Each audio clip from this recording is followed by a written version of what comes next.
आनंद मोहन जैसे खूनी को नीतीश कुमार ने जेल से बाहर किया, उसके लिए बिहार सरकार के जेल मैनुअल में संशोधन कर दिया गया। बिहार सरकार के कायदे कानून बदल दिए गए। ये वही पलटू राम है जो बीपीएससी अभ्यर्थियों से मिलने के लिए 5 मिनट का समय नहीं निकाल पाते हैं और घंटों तक एक माफिया के साथ गुफ्तगू होती है। ये भाजपा का वरिष्ठ नेता है सुनील पांडे, है ना, वरिष्ठ राम भक्त है। इसका बेटा तराड़ी से विधायक चुना गया है उपचुनाव में, विशाल प्रशांत। और ये सुनील पांडे हाथ में AK-47 राइफल लिए खड़ा है, जो एक प्रतिबंधित हथियार है। मोकामा गैंगवार वो सिर्फ एक ट्रेलर है, अभी पूरा सिनेमा होना बाकी है। क्योंकि अभी देखिए 100 राउंड गोलियां चली नौरंगा जलालपुर गांव में सोनू मोनू गिरोह और अनंत सिंह गिरोह के बीच। अभी सोनू भी अंदर चला गया, अनंत सिंह भी अंदर गए। लेकिन हिंसा इसलिए होगी क्योंकि अनंत सिंह के खिलाफ माफिया में एक महागठबंधन बना है। बाहुबली शब्द और वर्चस्व की जंग बिहार का ये पुराना इतिहास रहा है। बाहुबलियों का बोलबाला रहा है, बाहुबलियों की तूती बोलते रही है और वर्चस्व के लिए जंग होना बिहार में ऐतिहासिक रहा है। नमस्कार, मैं हूं फलक सिंह और आप देखना शुरू कर चुके हैं आगाज एक्सप्रेस। आज हम मौजूद है, हमारे साथ मौजूद है पूर्व IPS अमिताभ दास जी, जिनसे चर्चा करते हैं हम जो अनंत सिंह पर जो गोलीबारी हुई है। छोटे सरकार जाने जाते हैं मोकामा से, और जिस तरीके से बाहुबलियों का एक बार फिर से बाहुबली सुर्खियों में आ चुके हैं और बिहार में क्या बाहुबली एक बार फिर से पनपने जा रहा है और एक बार क्या चुनाव में इसका फिर से असर दिखने जा रहा है। क्या बाहुबली का वर्चस्व फिर से एक बार बिहार में सर निकलने वाला है? नहीं, होने ही वाला है। देखिए पिछले 20 बरस में पलटू राम ने जो एक जमीन तैयार की है माफिया के लिए, जो एक उर्वर जमीन बिहार में तैयार की है, तो अब उसी फसल का ये हो रहा है, काटा जा रहा है। पहले रोपनी हुई थी, अब कटनी हो रही है। पर नीतीश सरकार का हमेशा से ये दावा रहा है कि उन्होंने अपराध मुक्त जो ऑर्गेनाइज क्राइम है उसका सफाया किया है। नहीं तो अनंत सिंह का क्या डिसऑर्गेनाइज क्राइम करता है अनंत सिंह? देखिए ये तो बात कहते हैं ना कि हाथी के दांत खाने के और होते हैं, दिखाने के और होते हैं। तो नीतीश कुमार कहते हैं कि हम ना किसी को फंसाते हैं, हम ना किसी को बचाते हैं। लेकिन दर्शकों को पता होगा 1.5 साल पहले आनंद मोहन जैसे खूनी को नीतीश कुमार ने जेल से बाहर किया, उसके लिए बिहार सरकार के जेल मैनुअल में संशोधन कर दिया गया। बिहार सरकार के कायदे कानून बदल दिए गए क्योंकि नीतीश कुमार को राजपूत वोट बैंक में सेंधमारी करनी थी। और ये तस्वीर मैं दिखा रहा हूँ, उससे दर्शक समझ जाएंगे कि किस तरह जो पलटू राम है वो अनंत सिंह के आज्ञाकारी चपरासी बने हुए हैं। अभी देखिए पिछले साल 14 अगस्त को पटना हाईकोर्ट ने अनंत सिंह को रिहा कर दिया। तो कायदा ये था कि हाईकोर्ट के फैसले के खिलाफ बिहार सरकार को सुप्रीम कोर्ट में जाना चाहिए। लेकिन बिहार सरकार तो सुप्रीम कोर्ट गई नहीं क्योंकि अनंत सिंह के गिरोह में नीतीश कुमार खुद शामिल है।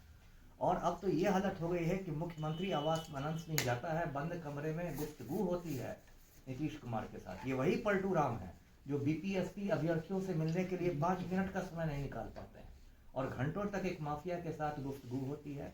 तो इसलिए ये सब बातें कहने की है। सच बात है कि जो पलटू राम है वो पूरी तरह माफिया की कठपुतली बनकर काम कर रहा है। तो सर कहा जाए कि आने वाला 2025 बिहार विधानसभा में क्या बाहुबलियों के बाद प्रभाव फिर से दिखेगा?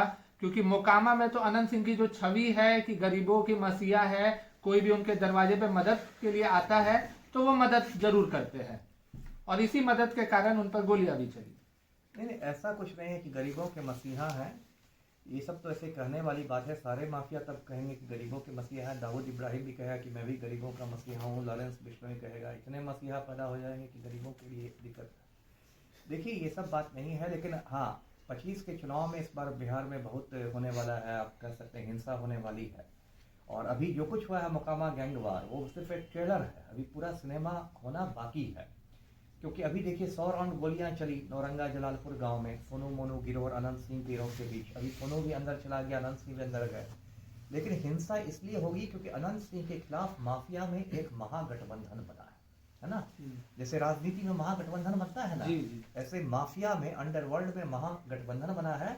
उसके संयोजक का नाम अभी मैं पता कर रहा हूँ, लेकिन उस महागठबंधन में आपको विवेका पहलवान है, सोनू सिंह है, मोनू सिंह है ना, लल्लन सिंह है मोकामा वाला जिसकी पत्नी सोनम देवी खड़ी हुई थी नीलम देवी के खिलाफ, अशोक महतो है और सूरज भान है। तो सर जो नाम आप ले रहे तमाम बाहुबलियों के नाम है, तो क्या पूरी तरीके से आप एक बार फिर से बाहुबली एंट्री कर चुके हैं विधानसभा में? नहीं, एंट्री तो हो ही चुकी थी। ये लोग सब तो पहले से सक्रिय लोग हैं। अशोक महतो की पत्नी अनिका देवी ने लोकसभा चुनाव लड़ा था मुंगेर से। सूरज भान की पत्नी वीणा देवी मुंगेर से MP रह चुकी है। है ना। तो एंट्री तो पहले हो चुकी है, लेकिन अब चूंकि जैसे जैसे विधानसभा चुनाव नज़दीक आते रहेंगे और ज़्यादा मतलब गर्मा गर्मी बढ़ेगी और ज़्यादा जो तनाव है वो बढ़ेगा, क्योंकि एक ये वर्चस्व की लड़ाई और एक तरह से आर पार की लड़ाई है। अभी आप सोनू सिंह के पिता का देखते होंगे इंटरव्यू, कह रहा है कि नहीं हम लोग एकदम मरने के लिए तैयार हैं, लगता है उन्होंने सर पर कफन बांध लिया है। सोनू सिंह कह रहा है कि हम 34 बनाम 68 की लड़ाई है। मैं तो 34 वर्ष का ही हूँ, अनंत सिंह 68 साल के हो गए हैं, तो मेरे सामने कैसे टिकेंगे। तो अब ये आर पार की लड़ाई, और अनंत सिंह ने भी सरेंडर किया इतनी फुर्ती से, तो ये बात नहीं कि वो कानूनों का पालन कर रहे हैं, असली उनके दिल में खौफ समा गया है, अपनी जान का खौफ, और इसलिए वो बचने के लिए बेऊर जेल में डूबा हुआ है। जी। एनडीए सरकार का हमेशा से जो दावा रहता है कि अपराध मुक्त बिहार हो चुका है, ऑर्गेनाइज क्राइम सफाया हो चुका है, सुशासन लागू है। तो सुशासन में तो मैं देखिएगा, सुशासन बाबू की तस्वीर आप देख रहे हैं ना, है ना, कैसे हाथ पैर जोड़ के खड़े हैं माफिया डॉन के सामने। ये सब कहने की बातें हैं। ये देखिए, ये भाजपा का वरिष्ठ नेता है सुनील पांडे, है ना, वरिष्ठ राम भक्त है। इसका बेटा तराड़ी से विधायक चुना गया है उपचुनाव में, विशाल प्रशांत। और ये सुनील पांडे हाथ में AK-47 राइफल लिए खड़ा है, जो एक प्रतिबंधित हथियार है। फिल्म अभिनेता संजय दत्त के पास AK-56 मिला तो वो 4 साल मुन्ना भाई जेल में रह गए। तो एनडीए वालों को कहे कितना बड़ा सुशासन है बिहार में, तो इस वरिष्ठ राम भक्त के घर पुलिस का रेड होना चाहिए, AK-47 जब्त होना चाहिए, आर्म्स एक्ट का केस होना चाहिए, है ना।